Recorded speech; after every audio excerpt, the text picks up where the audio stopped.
मैत्रिणीने मसाला वाटून घेतला, आधी भाजून वगैरे घेतलं आणि मग नंतर मसाला जास्त झालेला, त्यामुळे 2 वेळा तिने मिक्सरला लावला.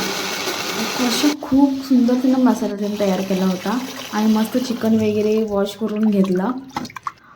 खूप भारी वाटत होतं, कधी जेवायला मिळेल असं वाटत होतं, कारण खूप भूक लागली होती. लसूण वगैरे ठेचून घेतला आणि अंडी पण मी आणलेली होती, कारण आम्हाला अंडं हे लागतं चिकनमध्ये.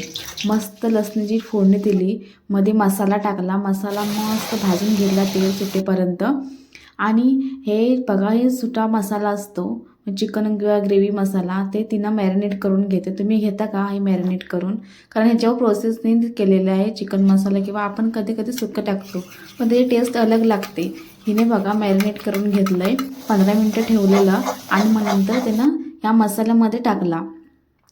खूप भारी टेस्ट येते याची, एक नंबर लागतं चिकन. आणि मसाल्याचा वास अगदी सुंदर येत होता, त्यामुळे भूकेची आशा अगदी वाढली होती आणि मी वाट बघत होते